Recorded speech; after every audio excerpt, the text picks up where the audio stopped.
The big question on everybody's minds is, will there be a lockdown in Sri Lanka given the current rapid spread of the COVID-19 pandemic? Now, besides trade unions and other political organizations also submitting requesting for a lockdown, the Maha Nayaka today as well submitted similar requests. A very good evening. This is Prime Time News on TV1. We've got details of these stories and much more coming your way on our news bulletin tonight. First, a look at your top stories. News First headlines. Main sponsor. Valuable Finance, best finance company.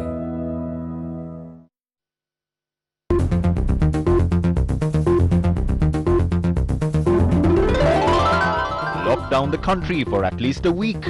Maha Nayaka of the Asgiri and Malwatu chapters write to the President and Prime Minister. 10 parties affiliated with the government request a lockdown. People are suffering due to the government's failure to accept proposals of the opposition. A statement from the opposition leader. Will the country be placed under lockdown? The government's response. අපි මේක lockdown කරනවා නම් අඩු ගානේ මාසයකටවත් මේක lockdown කරන්න ඕනේ. එතකොට මේ රටේ ආර්ථිකය අපි හසුරවන්නේ කොහොමද? රටක් කියන එක රට කියන්නේ පෙට්ටියක් නෙවෙයි මේක වහලා තියන්නේ. Senior police officers lament to the Maha Nayakas over recommendations of the April 21st Presidential Commission calling for their conduct to be investigated. Interest rates increased. Central Bank says steps are being taken to solve the dollar issue and inflation.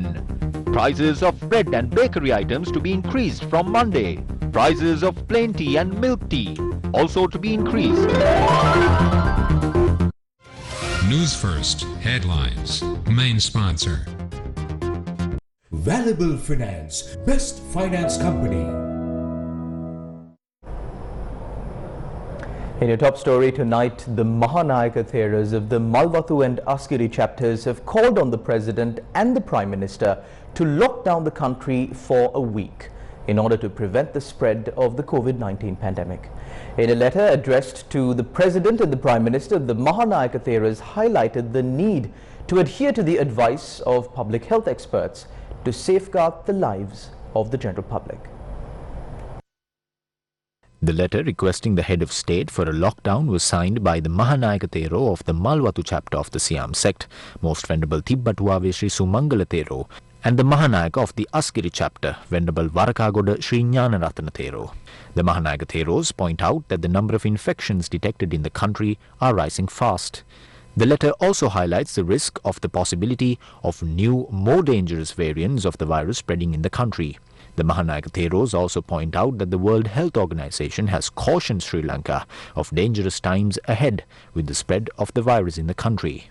The Maha Nayaka Theros request the President and the Prime Minister to take steps to control the spread of the virus while providing the people with the facilities that they require. The Maha Nayaka Theros had commended the steps taken by the President and the Prime Minister to curb the spread of the virus during the first wave. Opposition leader Sajith Premadasa points out that the current situation in the country can only be controlled by placing the country under lockdown for at least a few days. Issuing a communique, the opposition leader points out that although he had repeatedly informed the government of this, he once again reiterated this sentiment, taking into consideration the extremely dangerous situation prevalent in the country. The opposition leader stressed that as a result of the government scoffing at all proposals made by the opposition, the people are left in tears. Sajith Premadasa recalled the countless number of times where the opposition had stepped out of their traditional role and instead of simply criticizing the actions of the government, extended a helping hand to the government. The opposition leader said that, however, the government always worked under the impression that they alone can handle the situation in the country. In his release, Sajith Premadasa points out that the government does not seem to have grown out of this state of mind even today. 10 parties affiliated with the government have requested President Gotabaya Rajapaksa in writing to place the country under lockdown for 3 weeks.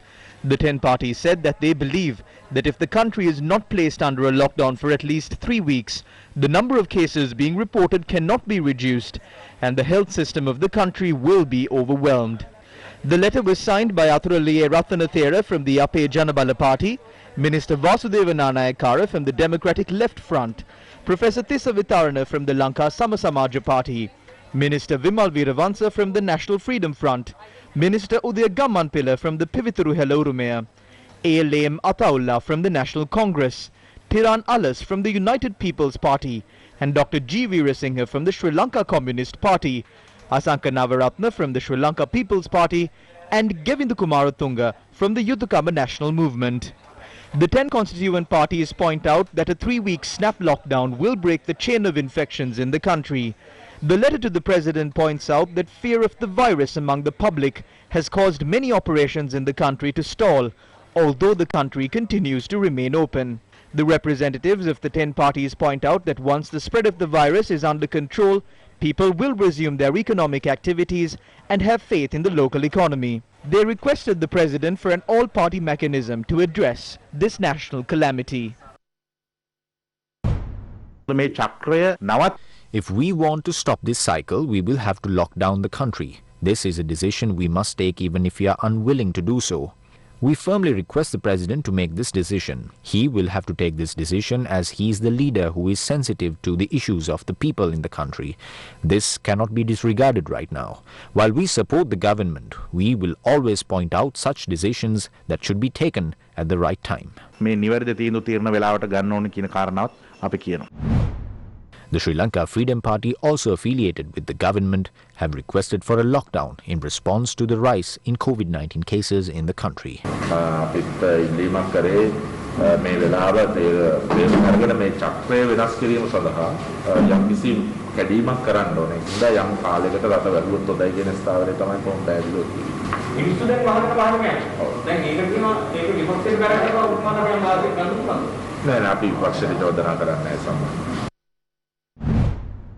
Trade unions are preparing to launch an action to voluntarily stay at home in the event the government further delays the decision to lock down the entire country. The Coordinating Centre for Trade Unions held discussions with a number of trade unions regarding this matter. The Sri Lanka Post and Telecommunication Services Union and the Bank of Sri Lanka Employees Union had also pledged support to this move. If the government is further delaying this decision that will save the lives of the people of this country, we as the working class of this country will start a voluntary lockdown starting from Monday.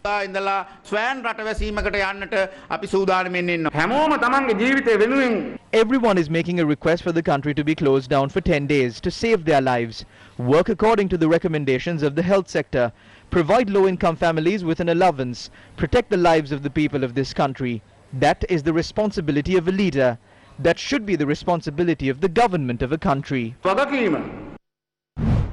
Following is a response from the government faction towards the request and demands made to place the country under a lockdown to curb the prevailing COVID-19 situation in the country. Since the day the Delta variant was found in the country, 848 protests have been held across the country. The Samagi Jana Balawega and the Janata Vimukti Peramuna are responsible for the spread of the virus. Now they ask us to place the country under a lockdown, or else they will resort to protesting. We will handle this situation by vaccinating everyone by September and October this year. That is why they are trying to organize protests in the country to take that honor away from the government. We would do it if this problem could be solved by placing the country under lockdown for only a week. If we are to go for a lockdown, we have to at least lock down the country for a month. But how can we handle the economy of the country if we do so?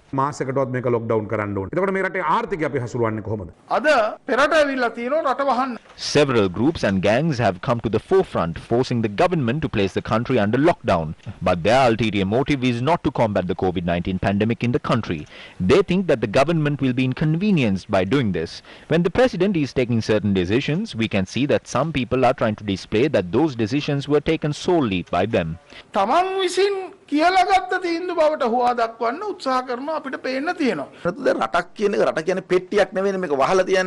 country is not a box to be closed. The government has decided to give priority to the lives of the people instead of politics.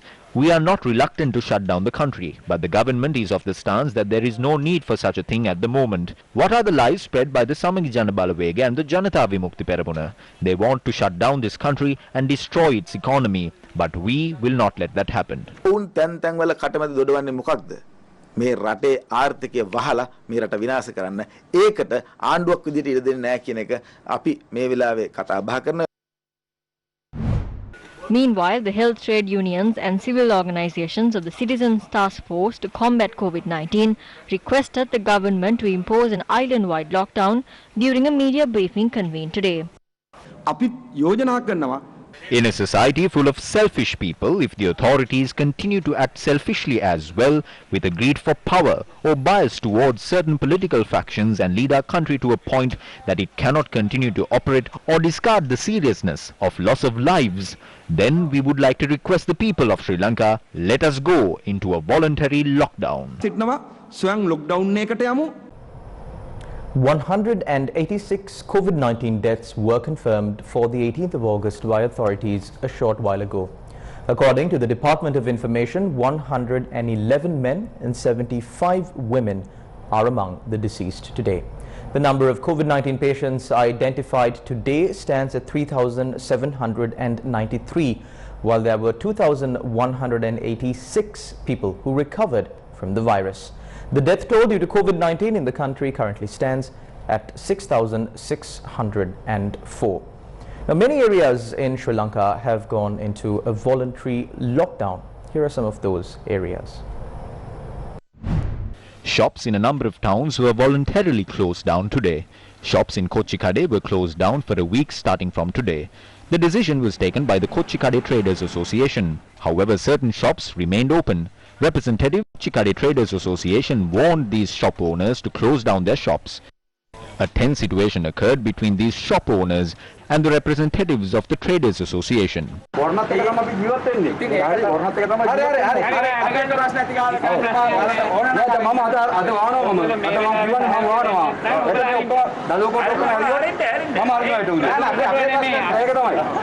All shops in Nigambo town were closed down today. According to our correspondent, the Traders Association in the area had decided to close down all shops until the 25th of this month. All shops in Kaduruvela town were closed down until the 22nd of this month, as per a decision reached by the Kaduruvela Traders Association. Shops in Ratnapura and the public fair were closed down until the 31st of this month. The Ambagahayata gem shops in Ratnapura were closed down today, while the gem shops at the clock tower continued to remain open. Traders associations decided to close down the Valigepola town and Godakavela town for 14 days starting from today. The Traders Association of the Imaduwa town decided to close down shops in the town for a period of 14 days. Steps were taken to close down shops in the Ahaliagoda town and the surrounding towns of Moragala, Ninnana, Gatahatta, Divurumpitiya and Marambe until the 25th of this month. The Traders Association in Kotagala Hatton decided to close down all shops in the area until the 25th of this month. All shops in the Dambula town were closed down until the 31st of this month, considering the safety of the general public. The Anuradhapura Traders Association took steps to close down all shops in the Anuradhapura town until the 25th of this month. All shops in the Varakapola town, Varyagoda, Ambepussa, Tolangamuwa, Udukumbura and Nelumdeniya were closed down for a week today. Meanwhile, the Batiklo District Bar Association has decided to limit the activities at court complexes in Batiklo starting from tomorrow. Court proceedings will not take place from tomorrow until the 3rd of next month, but suspects arrested by police will be produced in court and their cases will be heard. But lawyers will not participate in these proceedings. What is revealed from the data of COVID-19 deaths in the country? An analytical report on the COVID-19 deaths in Sri Lanka prepared by the Epidemiology Unit is published on their website every week. The latest analytical report was published based on the details up to the 13th of August. According to the report, 51.3% of the COVID-19 related deaths in the country are reported from the Western Province. 76.7% of the COVID-19 deaths in the island were in the age group above 60 years. 22.2% of the deceased were between 30 and 59 years old. 11 children below the age of 9 have also died of COVID-19. According to the report published by the Epidemiology Unit, 745 people who contracted COVID-19 had died in their houses, while 362 people passed away before being hospitalized. 91.7% of deaths reported in the country were of people who have not received a single dose of a COVID-19 vaccine. 417 people who had received one dose of a vaccine had died of COVID-19, while 63 people who were fully vaccinated had also succumbed to the virus.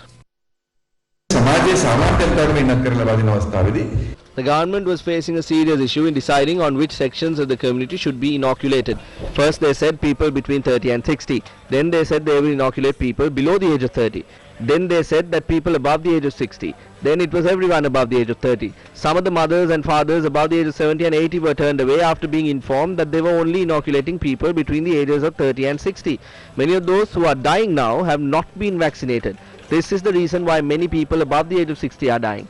That is the reason why unvaccinated people are dying. As an association, we would like to state that those who decided on these matters at the Ministry of Health and the political authorities that supported them are responsible for this situation. Another procedure to manage COVID-19 patients. A new system to direct COVID-19 patients for treatment facilities and manage the process was introduced for the Western Province. A new number where patients can forward their details via SMS has also been introduced. Patients can send an SMS to 1904 with the following details. Number 1. The symptoms experienced. If you are experiencing breathing difficulties, type A. If you have fever, type B. If you do not show any symptoms, type C. Number 2. Your age, space, your national identity card number, space, your address. The details obtained via SMS in this manner will be provided to medical teams by the National Operations Centre for the Prevention of COVID-19 Outbreak. After the patients are triaged, they will be contacted by the telephone number 247 and their medical centres will be decided. Ambulances and other treatment facilities will be provided as well. Those who are directed to home quarantine will be contacted by a medical team and their condition will be monitored continuously. Hotline number 1390 has been allocated for home quarantine patients. Change in the guidelines applicable for people travelling to Sri Lanka.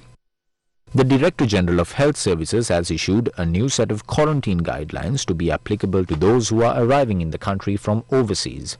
The guidelines will come into effect from today. According to the new guidelines, every person landing in Sri Lanka must undergo a PCR test at the airport. The passengers must then quarantine at a hotel until the results come in.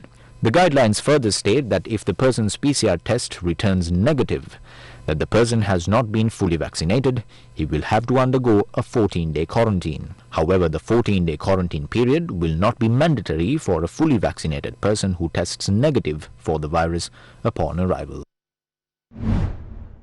What is the status of the second dose of the Sputnik vaccine?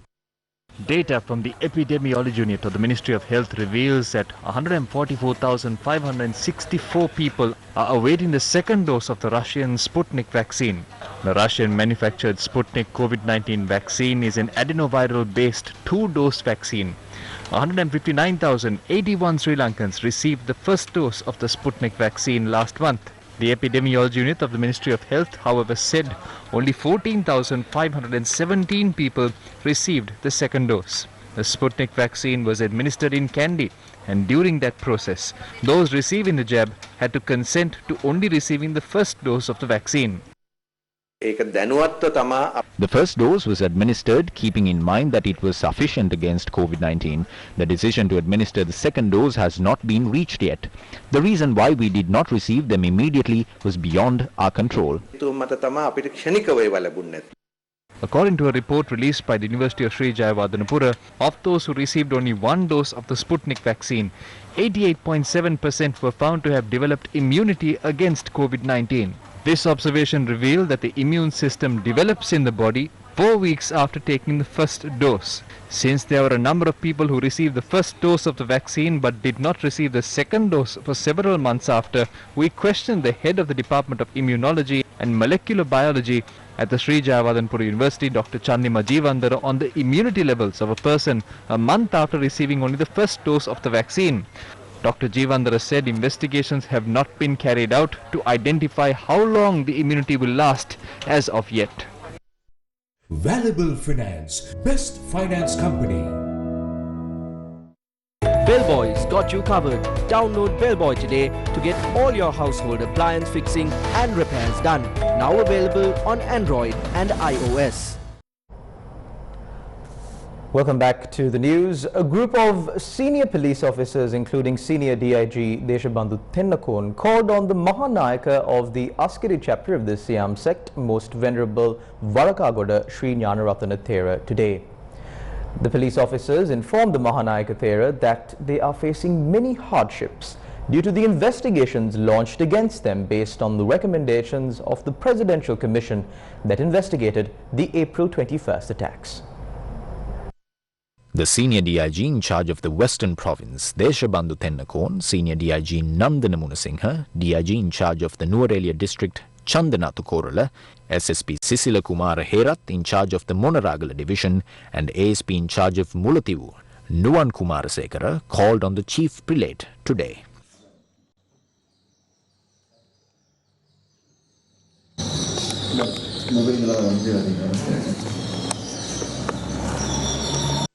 උද්දෝතන සම්බන්ධයෙන් ගතයුතු නිශ්චිත ක්‍රියාමාර්ගයක් පිළිබඳව රජය විසින්වත් රෝගී ප්‍රතිකාර දේශින්වත් රාष्ट्र අමාත්‍යාංශය විසින්වත් අධිකෘත උපදේශන ඒකත් පොලිසිය ගන්න නියුතුන්නේ ඒ වෙනුවට ඉපි යුද්ධ පස්සේ තම සාමකාමී වාතාවරණය තුළ සම්පූර්ණ ආකාරයට තේමාවක් තමයි 2015 ක්‍රියාත්මක කරලා වියරතේ ක්‍රියාත්මක වුණේ. විශේෂයෙන්ම මුස්ලිම් ප්‍රජාව සමග ඉතා සමීප සම්බන්ධතාවයක් තිබුණා. ISIS රස්වාදී පිළිබඳව ඒ සම්බන්ධව මුලින් සුදු කටයුත්තක් කරුණේ අපවාදී දරවන්න තුල ඒ වාතාවරණය තුල මේ අවස්ථාවක් සිද්ධ වෙනවා. උද්දේශ 200ක් විතර ඉස්සෙල්ගේ ජීවිත අංශෝෂි ජීවිත අහිමිලා. පොලිස්දාරි මේ ප්‍රහාරවලට බාධාක් වෙන්නේ නැහැ.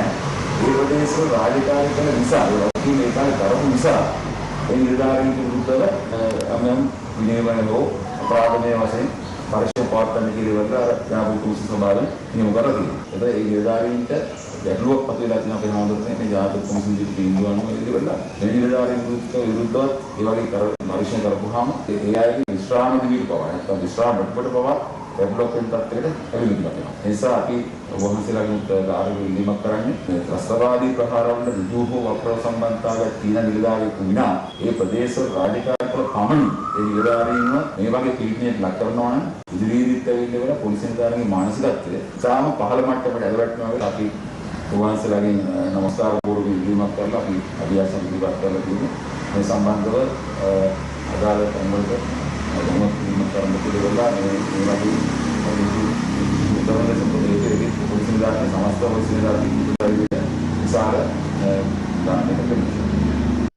Senior DIG Sisila Kumar Herath spoke to the media on behalf of all the senior police officers. Lives were lost when the temple of the sacred tooth relic was attacked. When Jayasiri Mathera was attacked, many lives were lost. There have been many attacks across the world and many lives have been lost in these attacks. But never before has a decision like this been taken to take action against officers who were on duty on that day. This is unfair. We have no one to speak to about this. There is no law here and we are powerless. We can speak to our Maha Nayaka Theras and we can speak to the temple of the sacred tooth relic. There is no one else to speak to. I have with me today the officer who was in charge of the Nigambo division, Chandanathu Korala. He is now the DIG in charge of Nuwara. He will be retiring in another 3 days. According to the information available, after 39 years of service, he will now be confined to his home with no job and no pension. That is the sad state of my DIG. At this last moment, we united to speak to someone about this.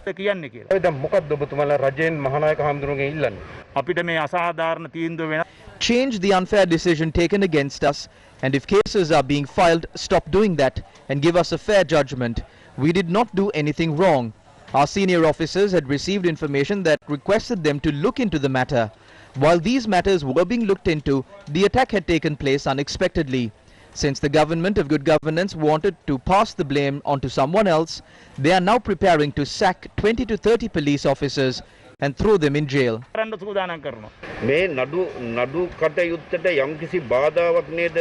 ඔබතුමාලා මේ නඩුවෙන් ඉවත් කිරීම සාක්ෂි ගැනීමෙන් ඉවත් කිරීම තුල සිදුවෙන්න යන්නේ. අපි නඩු කටයුත්තකට කිසිම බාධාවක් නැහැ. අපි We are not an obstacle to any of these court proceedings. We are bound by our official duties to testify at any given time. This was an unjust decision against us and it was not given by a court. There is an attempt to unfairly file action against us in court. There is no point in speaking about this after the cases are filed. We will lose our jobs after the case is filed. We will lose our salaries. When that happens, we will not be able to even speak like this. We have not done anything wrong. කරන්න එපා. අපි වරදක් කළා නැහැ. මේ පිළිබඳව ඔබතුමාලා ජනාධිපතිතුමා අගමැතිතුමා පොලිසිය භාර ඇමතුමා මේනකොට දැනුවත් කරලා තියෙනවද? අපි ලිඛිත දැනුම් දීම කරලා We have informed them in writing, but we haven't received a reply yet. There is no time for all of that. We had no other option at this time but to come and speak to the Maha Nayaka theras. නිසා තමයි මේ නායක හාමුදුරන්ට හරි ඇවිල්ලා කියන්නේ. Meanwhile, media spokesperson of the Catholic Church, Reverend Father Cyril Gamini Fernando, says the present government has no intention of revealing the truth behind the April 21st attacks. Father Cyril Gamini also expressed his views on the planned demonstration to hoist black flags, demanding an independent investigation into the April 21st attacks. We bore this up for 2 years and we continue to make our requests. But we still have not seen a proper and transparent investigation. Also, we do not see the procedure in which these suspects are produced in courts conducted openly and transparently. The responsibility of the current government is to do justice by these people. The attack occurred during the rule of the previous government. Then this government could not have any issue to investigate this matter completely and uncover the truth.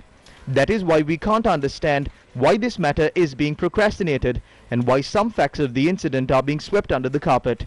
There is no discussion at all about the recommendations of the Presidential Commission report on the April 21st attacks. No one is talking about the politicians and officials who were negligent in their duties.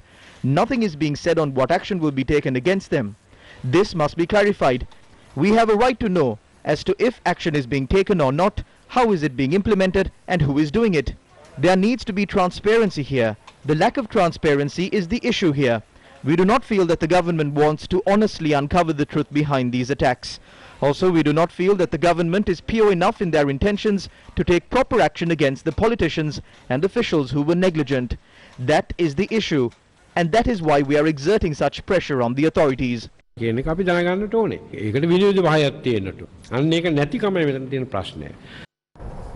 On to some business news now. The Central Bank of Sri Lanka has taken steps to increase interest rates to 9%. The Central Bank of Sri Lanka managed to maintain the lowest bank interest rates in history from March last year till now by following two main financial policies.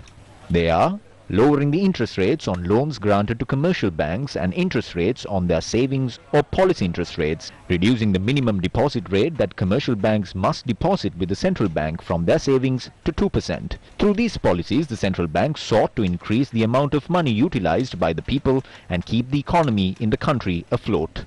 However, today, the Central Bank of Sri Lanka took steps to change these policies.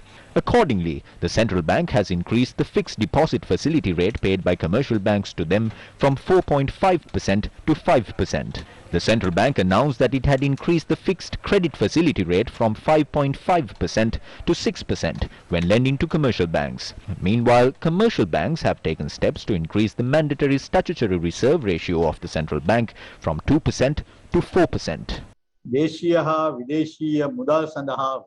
hope that the discrepancy between interest rates on domestic and foreign currencies will be largely corrected. It will also shape the balance of foreign exchange reserves as well as the supply and demand of foreign exchange in the market. It is expected that these measures, which will enable the banks to repatriate large sums of money in the form of high deposit rates, will prevent future inflationary pressures.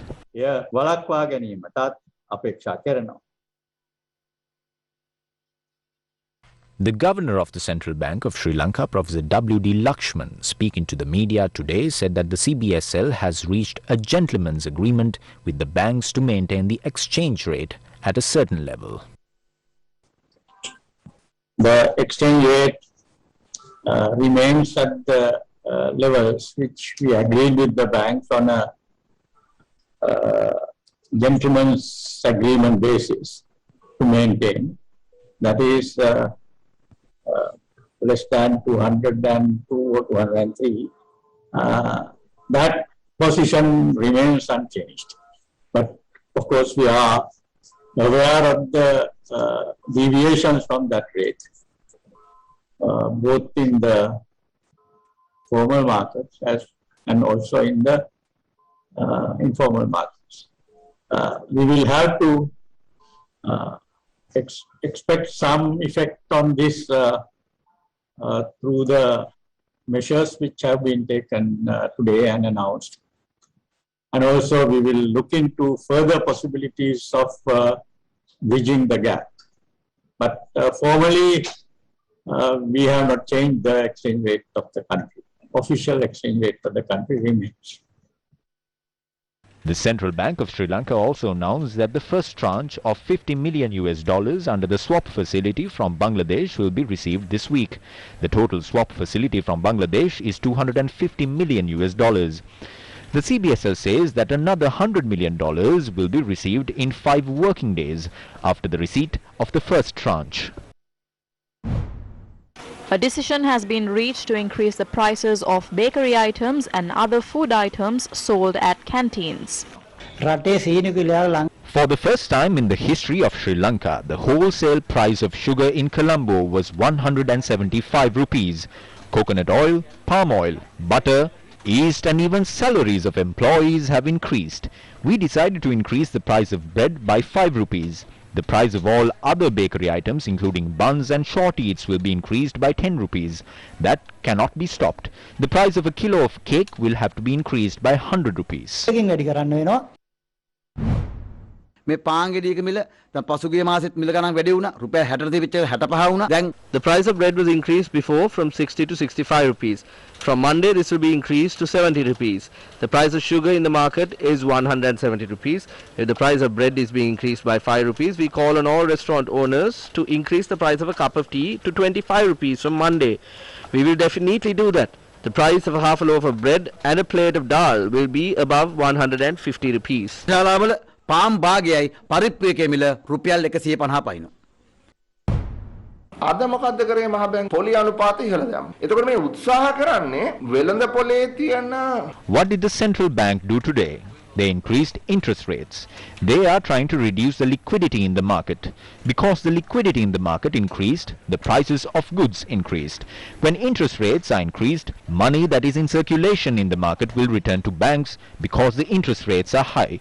Even though politicians say that inflation does not increase when money is printed, today the central bank has accepted that printing such large amounts of money has given rise to a massive cost of living issue among the people, and because of that, we need to take steps to get this money back into central bank. The other side of the coin is that interest rates will increase, loans will have to be paid, concessions will reduce. The reason for all of this and why such measures had to be taken immediately is the dollar crisis. These small changes will not help us to overcome these issues that we are facing. We only have $2.8 billion. We need about $200 million to pay our loans every month. We need about $500 million to pay back the development bonds and international sovereign bonds. In total, the private sector and the public sector have to pay about $7 billion. When we add up all the dollars the private and the public sector has, it will add up to about $4 billion. Now these people have understood that they cannot solve this problem by simply printing money. What is the alternative that we have left now? They are repeatedly insisting that they will not be going to the IMF. But in the end, we will have to go there because that is the final alternative. The more they delay this decision, more pressure is exerted on the people. Since the government is making these unsound decisions in the middle of a pandemic, the people's lives are going from bad to worse. මේ corona වසංගතය ඇතුලේ රජය අමනෝන්‍ය විදියට තීරණ ගන්න නිසා ජනතාව කබලෙන් ලිපට වැටෙමින් පවතිනවා.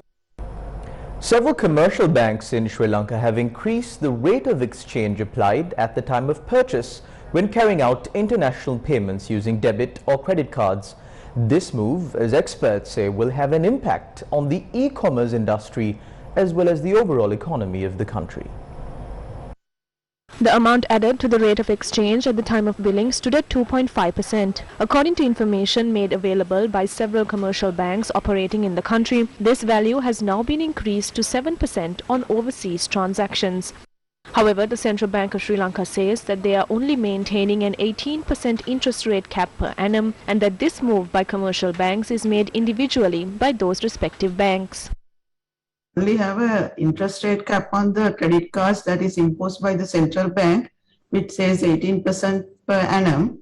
So beyond that, there are no charges fixed by the central bank or given any limits. So I think we need to look at this and we'll have to kind of identify it with the respective banks and see what exactly this is, and then how we can, what it really means as an interest rate. What we have charged, what we have kind of imposed is maximum 18% per annum that can be charged as interest rate. How will this impact the e-commerce industry? How it's going to affect e-commerce is there were a lot of direct buys. A lot of people were buying items from AliExpress, eBay, even Amazon in the US, etc. Now those prices will immediately jump up. And on top of that, even the shipping rates, like for example, the DHL bills that we pay sometimes, even anything that you kind of a foreign service that we use a credit card to pay, including Google Ads, including Facebook, Instagram, Fiverr, these Upwork, all these, even the cloud services like Amazon Web Services, all our databases which are on the cloud, these are all interconnected to the e-commerce or the electronic commerce platform. So all those bills are going to go up by that much. At least at 7%, still the transactions are allowed. My worry is even at 7%, if the transactions cannot be made. So because there could be certain payments that people would like to do at any cost. So even if the payments are not proceeding, that would be a bigger problem than paying a 7%. So this really 7% means depending on the need. But now every dollar, it has come to a point, I think every dollar matters. So you are trying to save from whatever which is possible. And how an economy works, it gives the signal to people to cut down their unnecessary expenditure. So even someone is ordering something very fancy, which is may not be an essential, but all depending on the people's requirement. Now they maybe think twice before they order something.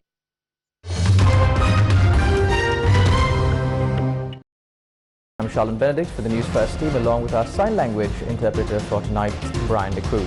Take care, good night, and God bless.